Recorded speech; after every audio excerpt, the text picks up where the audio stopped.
आता पाकिस्तानमध्ये शिकवली जाणार आहे संस्कृत भाषा, जे तुम्ही आत्ता ऐकलंय ती गोष्ट पचवणं जरा अवघड आहे, पण हे पूर्णपणे खरं आहे. लाहोर विद्यापीठाने संस्कृत भाषा अभ्यासक्रमाची सुरुवात केली आहे. हा उपक्रम फाळणीनंतर पहिल्यांदाच राबवला जाणार आहे. बरं, संस्कृत शिकवलं जाणार आहे म्हणजे नक्की काय? तर भाषेबरोबरच रामायण महाभारत सुद्धा शिकवलं जाणार आहे.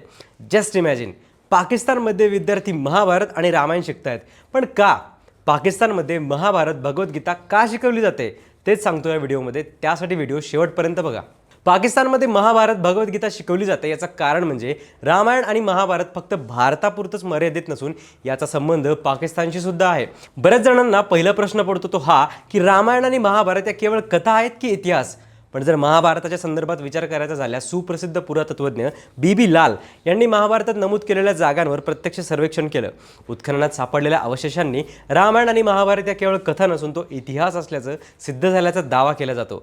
पण रामायण महाभारताचे असे पुरावे फक्त भारतातच आहेत का? तर नाही. असे अनेक पुरावे पाकिस्तानात सुद्धा मिळतात. स्वातंत्र्यापूर्वी हा प्रदेश भारताचाच भाग असल्याने रामायण महाभारत ते सिंधू संस्कृती असे अनेक पुरावे आणि अवशेष पाकिस्तानात सुद्धा पाहायला मिळतात. यातलंच एक म्हणजे तक्षशिला. दगड कापून या प्रदेशाची रचना केली असल्यामुळे या प्रदेशाला तक्षशिला असं म्हटलं जातं.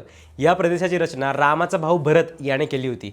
पण पाकिस्तानातल्या रावळपिंडी जिल्ह्यातल्या या ठिकाणी याहून अधिक संदर्भ मिळतो. महाभारताचं पहिलं पठण महर्षी व्यास यांचे शिष्य असलेल्या ऋषी वैशंपायन यांनी राजा जनमेजयाने केलेल्या सर्पयज्ञाच्या वेळी तक्षशिलेतच केलं होतं. शिवाय राजा परीक्षिताचा राज्याभिषेक सुद्धा इथेच झाला होता.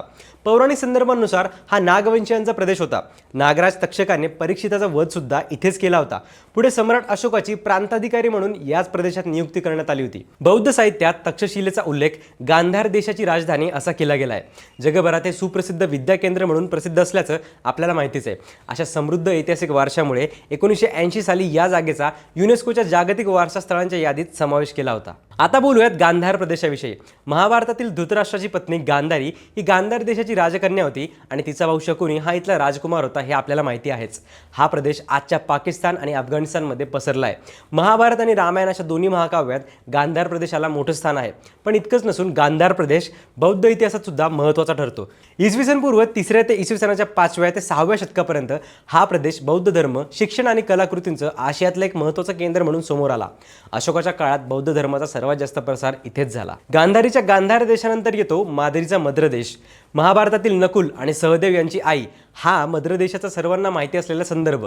महाभारताच्या काळात वायव्य भारतात हा प्रदेश स्थित होता. आजच्या अंदाजाने सांगायचं झालं तर हा भाग पाकिस्तानातल्या लाहोर, सियालकोट आणि त्याजवळच्या भागात येतो. मद्रराज शल्याचा महाभारताच्या युद्धातला उल्लेख तुम्हाला माहिती असेलच. त्या काळात गांधार, पांचाल, मद्र आणि कुरु या राज्यांचे एकमेकांसोबत संबंध होते. महाभारतात एका जागेचा अनेक वेळा उल्लेख केल्याचा तुमच्या वाचनात आणि ऐकण्यात आला असेल. तो म्हणजे म्लेंछ या प्रदेशाचा. म्लेंछ म्हणजे कंबोज. हा प्रदेश महाभारत काळातल्या कुशल घोडेस्वार आणि लढाऊ योद्ध्यांसाठी प्रसिद्ध होता. त्यांची सेना कुरूंच्या घोडदळात कार्यरत होती. हा भाग आजच्या उत्तर पाकिस्तानात गिलगिट बाल्टिस्तान ते अफगाणिस्तानच्या बदक्षान आणि पामीर या परिसरात येतो. एकूणच काय तर पाकिस्तानात सुद्धा रामायण आणि महाभारताची नाळ जोडलेली आहेच. त्यामुळे इथेही असे अनेक ऐतिहासिक संदर्भ सापडतात.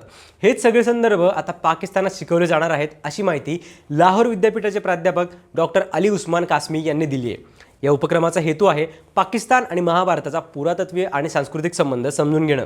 यावेळी फक्त रामायण आणि महाभारतच नाही तर संस्कृतमधल्या इतर महत्त्वाच्या ग्रंथांचे धडे सुद्धा दिले जाणार आहेत.